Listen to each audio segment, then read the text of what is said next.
इनसे बोलो कि अगर पाकिस्तान से इतना ही प्यार है तो हिंदुस्तान पे बोझा क्यों बने हो। जाओ ना पाकिस्तान में, वहां भी कटोरा लेके भीख। अस्सलामु अलैकुम दोस्तों, आज इस गुरफतन दौर में जो मामला हिंदुस्तान में हो रहा है, बड़े शर्मनाक की बात है। अगर हमें पाकिस्तान से मोहब्बत होता तो हम हिंदुस्तान में क्या करते। हमें अपने वतन से प्यार है, हमारा वतन हमारे लिए अपने जान से भी प्यारा है। आइए सबसे पहले हम इम्तियाज़ जलील की जो बड़ी ख़ूबसूरत बयान है उसको सुने और ख़ुद फ़ैसला कीजिएगा कि हिंदुस्तान के मुसलमान कितने आला दर्जे पर हैं और हम अपने वतन के लिए जान देने का जज्बा रखते हैं और जान देते हुए आए हैं, इंशाअल्लाह आगे भी देंगे। आइए सबसे पहले इम्तियाज़ जलील साहब की ये क्लिप आप पूरा देखें इंशाअल्लाह। हिंदुस्तान के मुसलमानों के बारे में कहा जाता है, सुबह आते वक्त किसी ने मुझे उत्तर प्रदेश के मुख्यमंत्री योगी आदित्यनाथ का एक वीडियो भेजा जिसमें वो बोल रहा है कि हिंदुस्तान के मुसलमानों कटोरा उठाओ और यहां से पाकिस्तान चले जाओ। ये योगी आदित्यनाथ का बयान है। काम की बात करने से पहले योगी, पहले तेरा हिसाब चुकाता करता हूं। ढाका के नौजवानों की तरफ से ढाका के तमाम मुसलमानों के, दलितों के, राजपूत समाज के, सिखों के, क्रिश्चियंस के, सभी जाति धर्म के लोगों की तरफ से योगी आदित्यनाथ एक बात कान खोलकर सुन ले। ये मुल्क जितना हिंदुओं का है, ये मुल्क जितना दलितों का है, ये मुल्क जितना राजपूतों का है, जितना सिखों का है, उतना ही मुसलमानों का है। और तुझे जो भाषा समझ में आती है उस भाषा में अब सुन और तुम भी सुनो।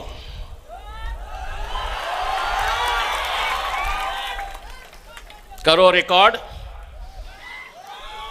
और भेजो टखले को कि डराना किसी और को। अगर जबान तेरे मुंह में है तो जबान हमारे मुंह में भी है।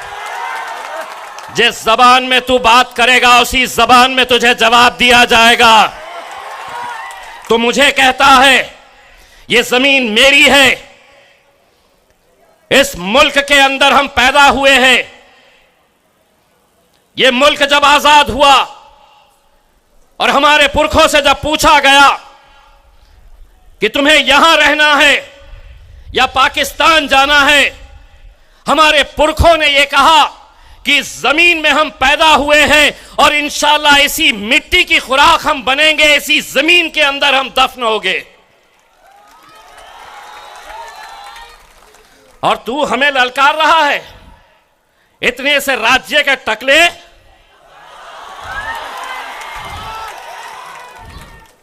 पाकिस्तान चले जाओ, मैं आधा कहूंगा आधा तुमने कहना। ए योगी, ये मुल्क तेरे, ये मुल्क तेरे। आधा मेरे ऊपर करो, आधा उधर करो।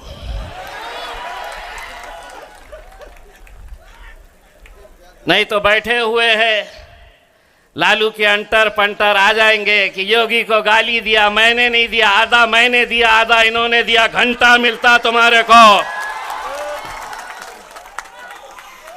नहीं तो बोलेंगे भड़काऊ भाषण करके गया। मैं क्या करा, मैंने आधा करा, मैंने सुनो।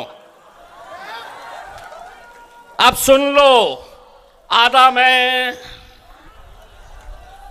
ये मुल्क तेरे। इतना बोलने पे कुछ होता? आदिल भाई लॉयर है, कुछ होता? आप वकील है। अगर कुछ करा तो उसको बोलना कि बाबा जी का ठुल्लू मिलेगा, तुझे कुछ नहीं देने वाले हैं हम। अला दिक्कत ये हो गई है, जो आ रहा है समझ रहे हैं हुकूमत है तो कुछ भी बोल लेंगे। एक बात सुन लो, हम जब तक शरीफ है तो बड़े शरीफ है।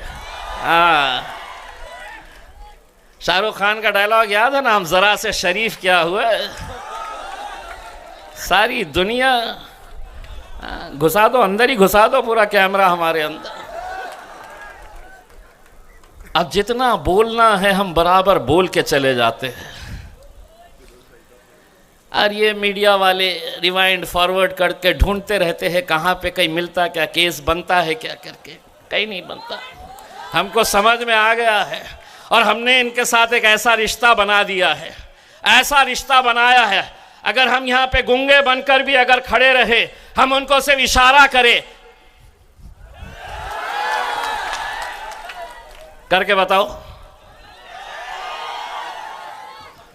समझ में आ गया उनको कि 25 तारीख के दिन उनको सिर्फ पतंग के ऊपर मोहर लगाने की है करके। मैं कल रात में आप ही के इलाके से गुजर रहा था, सामने किसी और कैंडिडेट की एक रैली जा रही थी, गाड़ियों में लोग बैठे हुए थे, उसमें कुछ मुसलमान भी नजर आए मुझे। उन्हें देखकर मुझे ऐसा लगा कि उन्हें गाड़ी से खींचकर उनसे एक सवाल करूं कि कब तक ऐरे गैरों की दलाली करते रहोगे, कब तक ऐरे गैरों के तलवे चाटते रहोगे।